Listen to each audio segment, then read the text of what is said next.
And so Esther had an interesting experience coming off the cruise ship and making the transport over here.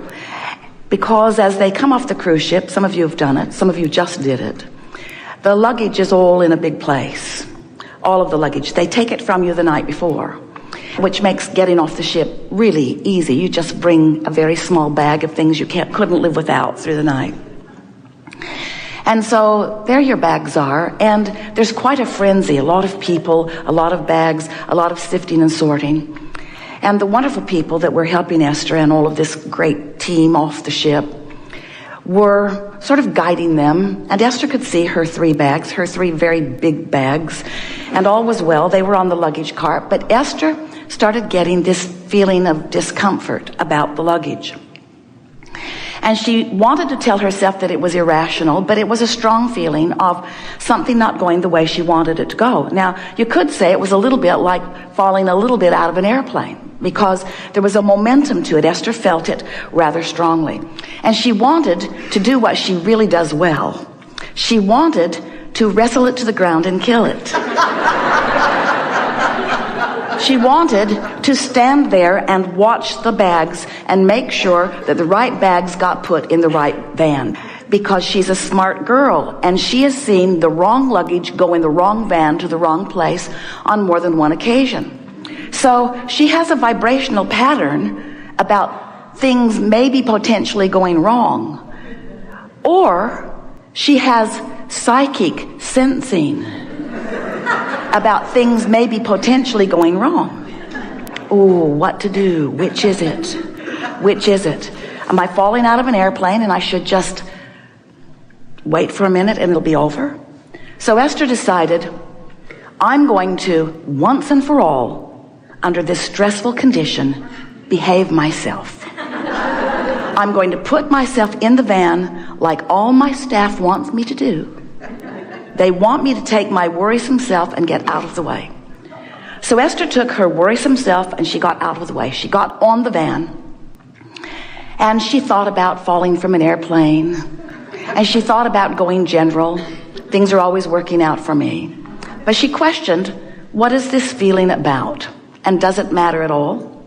And then she remembered that just a few days ago on the cruise that we spent quite a bit of time talking about when you have that negative emotion is really not the time to try to get to the bottom of it. Because there's enough momentum that if you try to get to the bottom of it in the middle of it, you'll just amplify it. And so Esther thought, I'll just go general. And she thought, things always work out for me. She thought how well everything had been going. She felt appreciation for this magnificent crew that goes with her nearly everywhere she goes, who make sure as best they can that everything is the way she wants it to be. They arrived at the hotel and Esther's bags were there.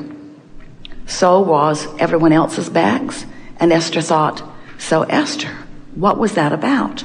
And then they pull off a bag that didn't belong to any of them. Belonged to one of the clients who was on the ship, some very well-meaning person. They had stolen her bag. They'd stolen her bag and away they had run. Esther felt some measure of relief about it. It's always satisfying to see the thing that has gone wrong that matches my sensing of something going wrong. And then Esther spent a good part of the night trying to figure out if it had gone wrong because of her, or if it was going wrong and she sensed it. And we say a little bit of both. However, what we really want you to hear about that is we don't want you to be shy about following your impulse, because you have guidance for a reason. And when you are standing in a situation where you feel that something is not the way you want it to be, is it so wrong of you to get out and look at the names on the tags?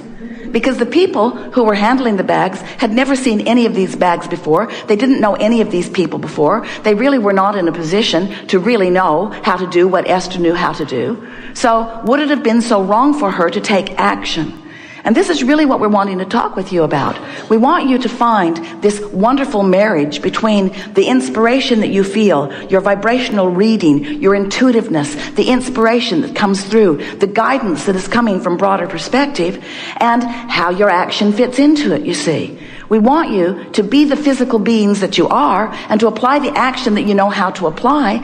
We just want you to do it from this place of vibrational alignment. Now, we have to say to you that we want Esther to know that it is not possible for her to have negatively created, because there has never been a happier girl anywhere on the planet than she was being in that moment. In other words, they'd come off the most successful, most delightful, most fun-filled week. Esther said, I laughed more in the last 7 days than I have in the last 7 years. In other words, there was so much fun that was going on. And so she should know when she asks that question. Now, she knows she has some residual stuff going on because she likes the right luggage to end up in the right van and go to the right place. All of you do. But she also knows that she was in a good vibrational place. And because she was in a good vibrational place, she was getting intuitive inspiration from broader perspective that was giving her an understanding that there was something that was a little amiss there. And it was not a magical thing to understand because there was chaos that she was witnessing anywhere. In other words, there were too many bags and too few people moving these bags in too many places at too high rate of speed. It was a perfect storm happening, really. And so what's wrong with using your ability to think? What's wrong with using your logic? So then she is sitting in the van and she is thinking, those around me expect me to be good. And I don't exactly feel like being good. I feel like sort of stomping around and looking at luggage tags. I feel like that. And we would like to give Esther, right here and now, permission to do exactly that anytime she feels like it. And all of you as well, because you can take this law of attraction crap to a wrong level.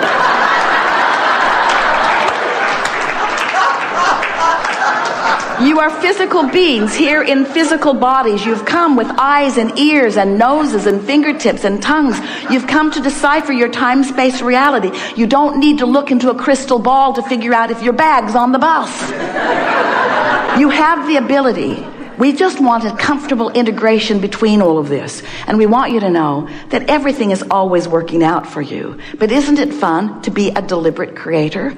Don't you want to be deliberate in that which you are about? And don't you want this perfect vibrational marriage between your intuition and your action? Don't you want to just dance this dance where when you get an impulse, Esther calls it a hit, when you get a hit on something, don't you want to feel it in a very strong way? So then, Esther and Jeannie, Sister Jeannie, are back in Esther's suite, and Sister Becky calls from the other room. And Esther said, don't answer that, because you never know who's calling the room, and everyone who knows us has a cell phone. But Jeannie thought it would be a good idea to answer it, and sure enough, it was Becky, who hadn't been told that we don't answer the house phone. And then Esther thought, I wonder if Barbara let the front desk know not to put any calls through, because sometimes it can be a very busy night as people look on the internet, figure out where Esther is, and then want to have a private chat with her, you see. And so they went to bed late. They were having such a good time. Esther set her alarm. She said, 6 hours is good. If I can get 6 hours of sleep, it will be just fine. Not enough, but just fine. Not enough, but just fine. Not enough, but just fine. Not enough. And at 1:30 in the morning, the telephone rings, or 12:30 in the morning, the telephone rings, and it's someone who just wants to chat. Esther saw that one coming too. She saw it coming. She felt it coming. She felt it coming, but instead of acting on it and making a phone call right then to the front desk, instead, you see what we're getting at? You have all kinds of things. Even Becky was inspired to make the phone call in order to set that into motion. In other words, there are all kinds of things in the works for you. All kinds of things helping you live the life that you want to live. In other words, in the precise category of things are always working out for you, But how do you think that is? Lots of times it's an inspiration of somebody next door to make the phone call. Lots of times it's something that is just coming. In other words, your vortex is full of everything that you want, and your grid, which we're going to talk a lot about here today, is your point of attraction. And as things are flowing from your vortex into your grid, there is a momentum. That's what inspiration is. That's the details filling in. All of those things are things working out for you. But when you get freaky and you start saying, I'm the creator of my own reality and I'm responsible for everything that goes right, yay, and I'm responsible for everything that goes wrong, less yay. Boo, I'm responsible for my own life experience. We want you to relax and have more fun and loosen up and follow your intuition. And most of all, and this is the point that we're making, the most important point that we make all day or ever, ever, ever, ever, ever for the likes of you deliberate creators, there are two ways for you to know how your vibration is. In other words, your guidance system really is about the vibrational variance between who you have become because of all you've lived and what's in your vortex. In other words, you know what you don't want, you know what you do want. Those do wants, what I do want, what I do want, what I do want is going into this vortex. And the vortex is being held, it's being contained, it's being monitored, it's being managed, it's being known, it's being adored, it's being lived by your inner being. And so who you have become is standing in a vibrational state. And your point of attraction, which is what we are calling your grid, is your conscious readying yourself for the law of attraction based flowing, meaning it's got to match what's in your vortex and what you want, and who you're being and how you're feeling has to be a vibrational match so that who you are can flow seamlessly into your experience. So the most significant thing that we want to say to you, and we so want you to relax and know it, is that there are two ways for you to know what this relationship between who you're being right now, this red hot minute, with what you're thinking and feeling, what your point of attraction is, what your current grid is that you've got going on, and the you that's in your vortex. Two ways for you to understand that relationship. First, how you feel right now.